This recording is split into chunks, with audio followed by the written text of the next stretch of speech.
Bismillahirrahmanirrahim. Assalamualaikum warahmatullahi wabarakatuh. Pada kesempatan kali ini saya akan menjelaskan tentang sistematika penulisan untuk makalah yang nanti akan dikumpulkan pada saat EAS ya, atau UAS. Baik, langsung saja. Ini adalah sistematika penulisan dari penulisan makalah untuk mata kuliah perpajakan. Oke, di sini ada dua ketentuan, yaitu pertama pembuatan artikel dan yang keduanya adalah sistematika penulisan artikel. Nah, untuk pembuatan artikel ketentuannya sebagai berikut. Di sini yang pertama adalah kita ditugaskan pertama kali yaitu mencari UMKM, yaitu usaha mikro, kecil, menengah. Nah, diusahakan UMKM-nya ini yang belum mengelola terutama pajak pasal 21. Kemudian setelah mencari perusahaan, selanjutnya adalah kita akan menganalisa atau meneliti tentang pajak penghasilan pasal 21-nya, yaitu tentang data-data yang kita akan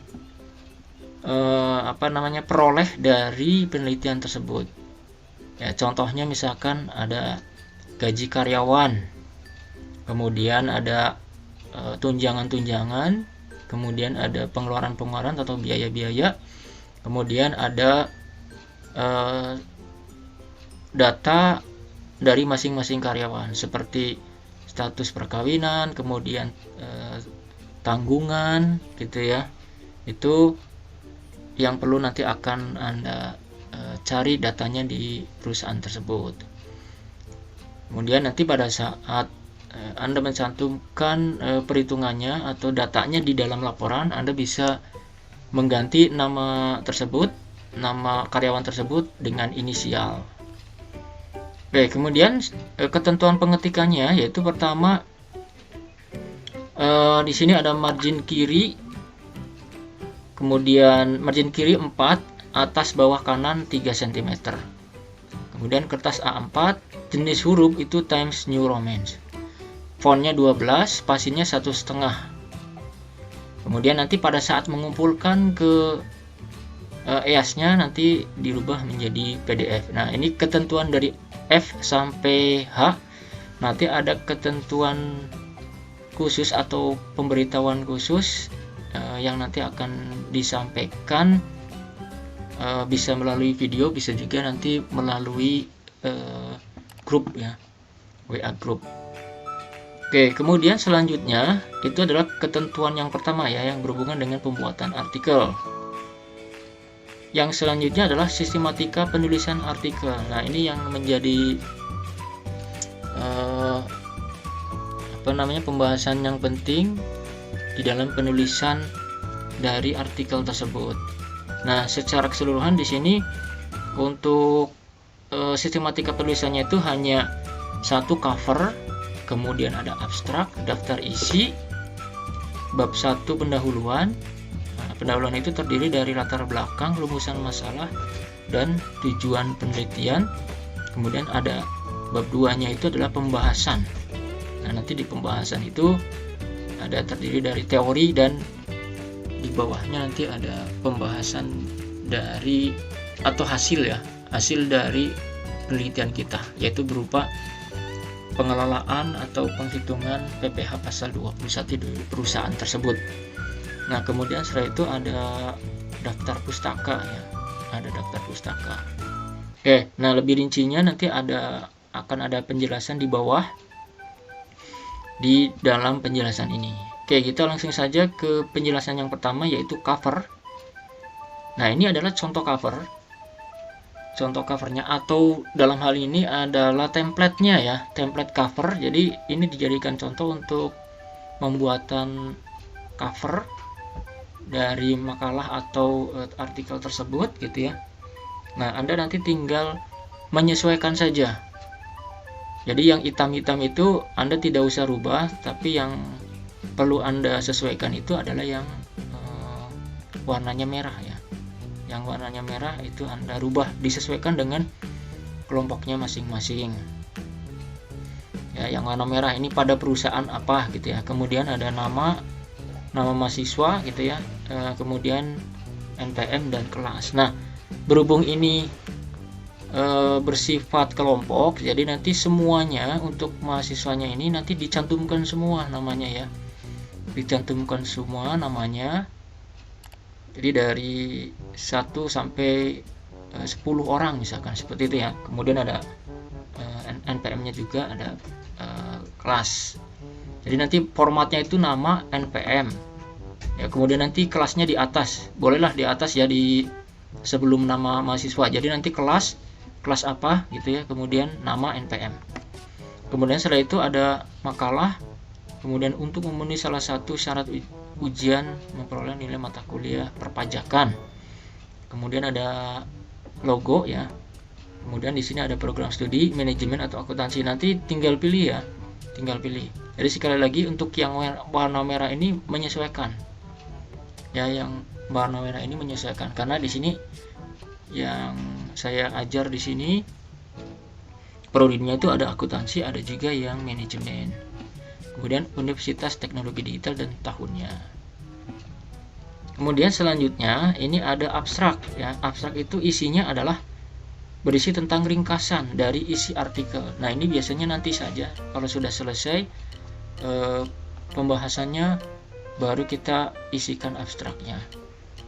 Kemudian selanjutnya, nah jangan lupa ini template ini. Jadi ini sistematika yang ada di sini merupakan template ya, merupakan template yang Anda tinggal copy saja, copy ke file Anda masing-masing yang nantinya akan dibuatkan makalahnya. Jadi nanti tinggal menyesuaikan aja ya, menyesuaikan datanya saja. Soalnya di sini ada sudah saya setting tanggalnya nomornya ya, nomor halaman terutama. Ini seperti nomor 1 Romawi itu ada di bawah gitu ya. Daftar isi nanti ada di bawah juga tapi dengan menggunakan Romawi. Nah, kemudian daftar isinya nanti seperti ini ya.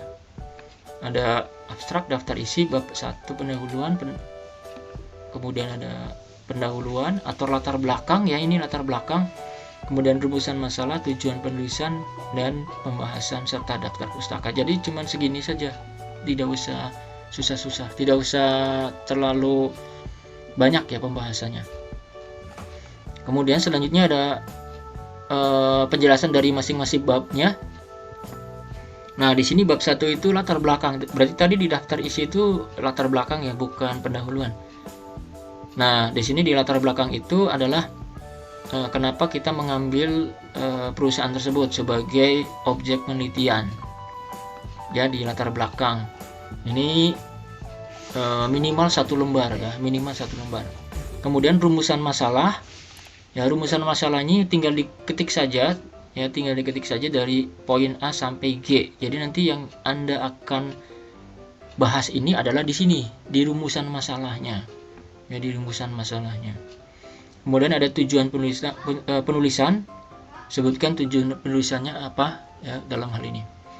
Kemudian selanjutnya adalah ini lanjutan dari bab 1. Nah, sekali lagi ini merupakan template ya. Ini sudah nomor halamannya sudah sesuai. Jadi kalau ada judul di atas itu nomor halamannya di sini di bawah tengah, dan kalau tidak ada itu di kanan pojok kanan atas di sini. Nah, kemudian selanjutnya pada saat Anda membuatkan penjelasan di latar belakang, kalau misalkan ada pengertian, Anda cantumkan referensinya, sumber referensinya. Contohnya seperti ini ya. Sumber referensinya itu contohnya seperti ini, yaitu Abdul Halim dan kawan-kawan itu ya, tahun 2020 misalkan seperti itu. Ya. Nah, kemudian ini nomor halamannya ada di atas. Kemudian selanjutnya bab 2. Nah, jadi seperti yang sudah dijelaskan di awal tadi, jadi untuk penulisan artikel ini cuman ada 2, bab 1 dan bab 2. Nah, untuk teorinya, karena teorinya yang dijelaskan itu sedikit, jadi saya gabungkan dengan hasil ya. Saya masukkan di sini, judulnya adalah pembahasan. Nah, yang akan bahas di sana salah satunya adalah berupa teori-teori, ya, teori-teori yang berkaitan dengan tema yang kita ambil, yaitu PPH pasal 21. Jadi nanti dasarnya itu teori-teori itu ada di rumusan masalah, ya, udah aja seperti itu, tapi berupa teori yang berasal dari buku, ya, berasal dari buku.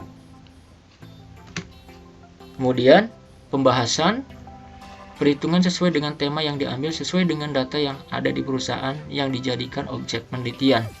Kemudian ada sampel 5 karyawan, pegawai tetap, tidak tetap, dan harian lepas. Kemudian minimal referensinya adalah 3, ya, diusahakan dari bukunya langsung. Misalkan ada buku pertama yaitu dari Abdul Halim, kemudian dari buku-buku yang lain itu dijadikan sumber yang selanjutnya. Jadi minimal 3, ya, minimal 3 sumber. Oke, itu bab 2, ya. Jadi bab 2 itu ada teori dan ada hasil, ya, ada hasil. Nah, di sini sampelnya itu 5 karyawan. Nah, ini halamannya, ya. Halamannya kalau ada judul berarti posisinya di bawah. Nah, ini sudah template. Jadi Anda tinggal copy saja kemudian disesuaikan. Nah, kemudian jangan lupa warnanya itu nanti hitam, ya, warna hurufnya itu bukan merah tapi nanti hitam. Ini merah ini nih maksudnya untuk menandakan bahwa itu yang dirubah. Kemudian yang terakhir adalah daftar pustaka. Nah, ini contoh penulisannya seperti ini, ya. Contoh penulisannya seperti ini. Ini terlalu panjang. Jadi nanti ikutin aja seperti ini, ya, penjelasannya. Daftar pustaka. Jadi kalau misalkan ada 3, berarti nanti ada 3 di sini. Kalau misalkan ada lebih dari 3, berarti nanti lebih dari 3 di daftar pustaka ini. Oke, mungkin cukup sekian penjelasannya. Nah, nanti untuk lebih lanjutnya kita nanti bisa melakukan bimbingan atau konsultasi, baik itu di dalam kelas maupun nanti di grup atau di luar kelas. Mungkin gitu saja untuk pertemuan tentang penjelasan penulisan makalah atau artikel ini. Saya cukupkan sekian. Terima kasih. Assalamualaikum warahmatullahi wabarakatuh.